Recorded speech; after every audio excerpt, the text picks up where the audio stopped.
আসসালামু আলাইকুম ওয়া রাহমাতুল্লাহি ওয়া বারাকাতুহু।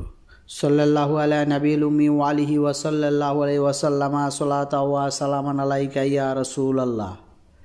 সম্মানিত ইমানদার মুমিন মুসলমান ভাই ও বোনেরা, তদবির দুনিয়া চ্যানেলে আপনাদেরকে স্বাগত জানাচ্ছি। আমি মোহাম্মদ রজব আলী।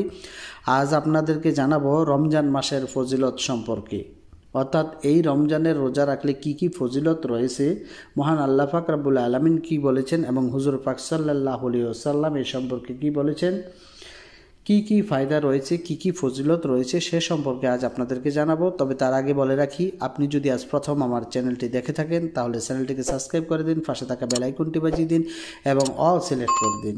আর ইতিমধ্যে যারা আমার চ্যানেলটি সাবস্ক্রাইব করেছেন আপনাদেরকে জানাই অসংখ্য অসংখ্য ধন্যবাদ। তো সম্মানিত ইমানদার মুমিন মুসলমান ভাই ও বোনেরা, চলুন আমরা কথা না বাড়িয়ে মূল আলোচনায় ফিরে যাই।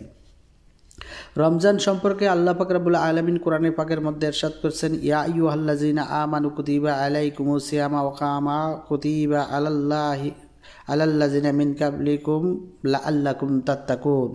হে ঈমানদারগণ, তোমাদের উপর রমজানের রোজা ফরজ করা হয়েছে যেমনিভাবে তোমাদের পূর্ববর্তীদের উপরও রোজা ফরজ করা হয়েছিল। অর্থাৎ এই রমজানের রোজাটা হচ্ছে আমাদের জন্য ফরজ, এটা তরক করা কিছুতেই যাবে না। যারা তরক করবে তারা ফরজকে তরক করা হলো, তাদের বিষয়ে বিভিন্ন ফতোয়া রয়েছে, আমি সেদিকে যেতে চাই না। যাই হোক, এক কথায় আমরা মুমিন মুসলমান, আমাদের উপরে এই রোজা আল্লাহ পাক রব্বুল আলামিন ফরজ করে দিয়েছেন যেমনিভাবে আমাদের পূর্ববর্তীগণের উপরও ফরজ করা হয়েছিল। এর সম্পর্কে হাদিস বর্ণনায় পাওয়া যায়, আব্দুল্লাহ বিন মাসুদ রাদিয়াল্লাহু তাআলা আনহু হতে বর্ণিত, তিনি বলেছেন, রাসূল পাক সাল্লাল্লাহু আলাইহি সাল্লাম বলেছেন, যে ব্যক্তি পবিত্র রমজানের প্রথম হতে শেষ পর্যন্ত নিজের গুনাহ হতে বেঁচে থাকে তাহলে সে যেন এই মুহূর্তে মার ওদর হতে ভূমিষ্ঠ হলো। অর্থাৎ যারা গুনাহ থেকে হেফাজত থাকে, রমজানের রোজাগুলা পালন করে, তাহলে সে যেন সদ্য ভূমিষ্ঠ হলো, অর্থাৎ নিষ্পাপ হয়ে জন্ম নিল। পবিত্র রমজান মাসে একটা অতিশয় বুজুর্গি সম্পন্ন মাস। হযরত মুসা আলাইহিস সালাম আল্লাহর দরবারে ফরিয়াদ করেছিলেন, ইয়া আল্লাহ, উম্মতে মুহাম্মদীকে আপনি কোন মাস প্রদান করবেন? তখন আল্লাহর পক্ষ থেকে মুসা আলাইহিস সালামকে জানিয়ে দেওয়া হলো, আমি উম্মতে মুহাম্মদীকে রমজান মাস প্রদান করব। হযরত মুসা আলাইহিস সালাম আরজ করলেন, ইয়া আল্লাহ, রমজান মাসের কি ফজিলত? তখন আবার উত্তর আসলো, পবিত্র রমজান মাসের ফজিলত সমস্ত মাসের উপর এই রূপ যে রূপ সমস্ত বান্দার উপর আমার ফজিলত। যে ব্যক্তি এই পবিত্র রমজান মাসে রোজা রাখবে তার জন্য আমি সমস্ত মানুষের, সমস্ত জিন পরিদের এবং সমস্ত সৃষ্টির এবাদতের পরিমাণ এবাদত তার আমল নামায় লিখব। হযরত মুসা আলাইহিস সালাম আরজ করলেন, ইয়া আল্লাহ, আমাকে উম্মতে মুহাম্মদের মধ্যে গ্রহণ করেন, তাহলে আমিও উক্ত সওয়াব হতে বঞ্চিত হব না। আরও বর্ণিত রয়েছে যে ব্যক্তি পবিত্র রমজান মাসের রোজা রাখবে, সমস্ত ফেরেশতা, সমস্ত পশু, সমস্ত কীটপতঙ্গ, সমস্ত প্রাণী, পৃথিবীর উপর যা কিছু আছে, এমনকি বৃক্ষলতাও তার জন্য ক্ষমা প্রার্থনা করে থাকে। অর্থাৎ যে ব্যক্তি রোজা রাখে তার জন্য আল্লাহর সৃষ্টিকুলের ভিতরে যত সৃষ্টি আছে সবাই আল্লাহর কাছে রোজাদারদের জন্য প্রার্থনা করে থাকে, ক্ষমা প্রার্থনা করে। হযরত রাসূল সাল্লাল্লাহু আলাইহি সাল্লাম বলেছেন, যে ব্যক্তি পবিত্র রমজানের রোজা রাখে তাকে আল্লাহ তাআলা কিয়ামতের দিন একটি জমরুদ পাথরের বাড়ি প্রদান করবেন। ওই বাড়ির 1000 দরজা হবে, প্রত্যেক দরজার সম্মুখে একটা করে বৃক্ষ থাকবে। তুমি যদি 100 বৎসর পর্যন্ত ওই বৃক্ষে আহরণ করিয়া ছায়ায় ছায়ায় ঘুরে ফিরে বেড়াও তাহলেও তুমি ওই ছায়া হতে বের হতে পারবে না। অর্থাৎ এত বড় বৃক্ষ হবে, 100 পর্যন্ত যদি ঘুরে বেড়াও এই ছায়ার শেষ হবে না। হযরত রাসূল সাল্লাল্লাহু আলাইহি সাল্লাম আরও বলেছেন, যে ব্যক্তি রমজান মাসে 1 দিরহাম সদকা দিবে তার জন্য মাসের সদকা হইতে 1000 দিরহামের চেয়ে উত্তম সদকা হবে। তিনি আরও বলেন, যে ব্যক্তি রমজান মাসে জুম্মার দিন ইবাদত করে এবং কোরআন শরীফ পাঠ করে সে 1000 বৎসরের চেয়েও বেশি ইবাদতের সওয়াব পাবে। হুজুর পাক সাল্লাল্লাহু আলাইহি ওয়াসাল্লাম আরও ইরশাদ করেন, যে ব্যক্তি রমজান মাসের রোজা রাখে এবং তার সন্তান সন্ততি নিয়ে ইফতার করে, তাহলে তাকে আল্লাহ তাআলা এত সওয়াব প্রদান করবেন, এত সওয়াব প্রদান করবেন, সে যেন মক্কা মদিনা বায়তুল মুকাদ্দাসে রোজা রাখলো।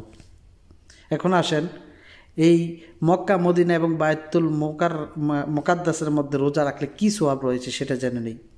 এ সম্পর্কে বলতেছেন যে ব্যক্তি মক্কা শরীফে রোজা রাখে সে 70,000 হজ, 70,000 উমরা এবং 70,000 রোজা রাখার সওয়াব পাবে। কি বলা হলো? মক্কা মদিনায় রোজা রাখলে যে সওয়াব হয়, তার মধ্যে মক্কায় যদি কেউ রোজা রাখে তাহলে 70,000 হজ, 70,000 উমরা এবং 70,000 রোজা রাখার সওয়াব পাবে। আর যে ব্যক্তি মদিনা শরীফে রোজা রাখে, আল্লাহ তাআলা তাকে ইমানদারের নেকের পরিমাণ সওয়াব প্রদান করবেন, যত ইমানদার আছে। যে ব্যক্তি বায়তুল মুকাদ্দাসে রোজা রাখে তার জন্য 7 আসমান এবং পৃথিবীর ফেরেশতাগণ ক্ষমা প্রার্থনা করতে থাকে। সুবহানাল্লাহি বিহামদিহি সুবহানাল্লাহিল আযীম। এই রমজানের যে কত বড় অপরন্ত নিয়ামত, কত অপরন্ত ফজিলত, তা বলে শেষ করার মতো নয়। হযরত রাসূল পাক সাল্লাল্লাহু আলাইহি সাল্লাম আরও বলেছেন, আমার উম্মতের মধ্যে যে ব্যক্তি রমজান মাসে খাস করে আল্লাহর জন্য রোজা রাখে, সে যেন 600,000 বন্দীকে আজাদ করে দিল, মুক্তি করে দিল। এমনকি 600,000 ওট কোরবানি করলো, এমনকি 600,000 বৎসরের ইবাদত করলো।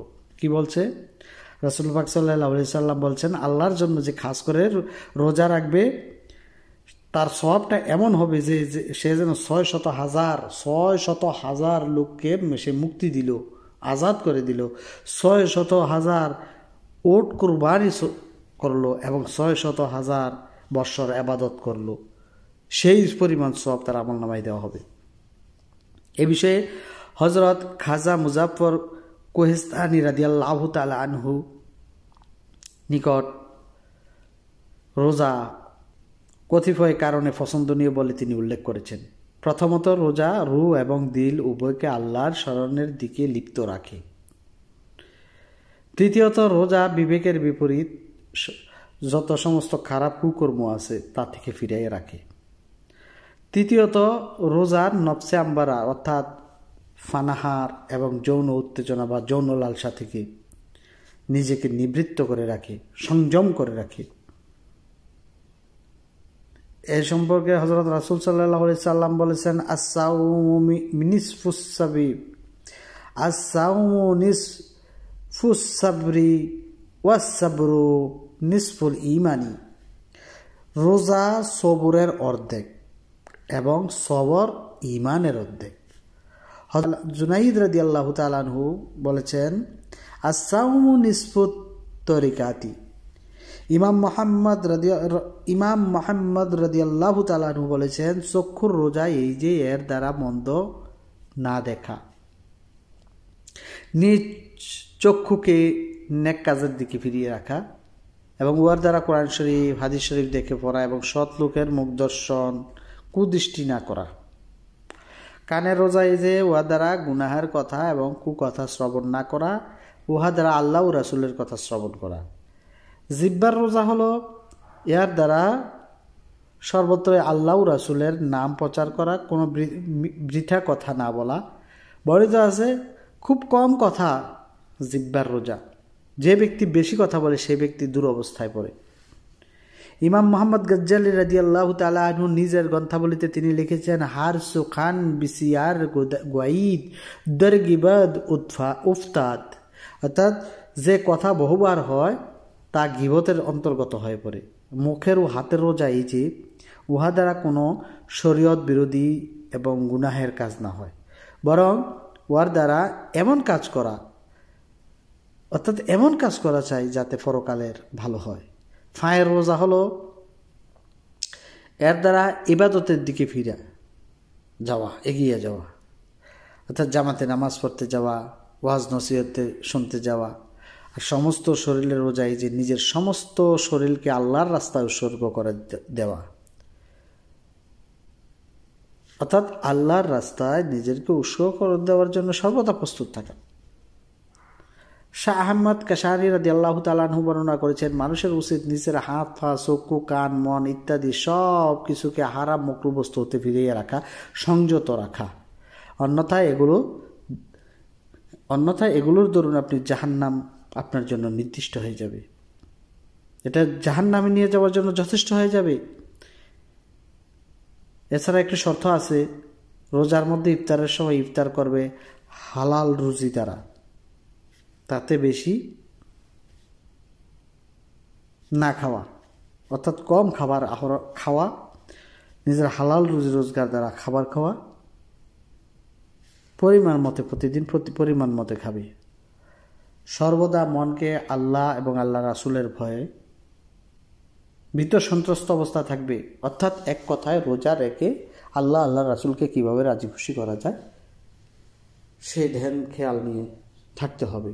যাবতীয় অশ্লীলতা থেকে নিজেকে বিরত রাখতে হবে, মিথ্যা বলা থেকে বিরত থাকতে হবে, অর্থাৎ সর্ব অঙ্গকে আমরা একমাত্র আল্লাহর ইবাদতে মশগুল রাখতে হবে।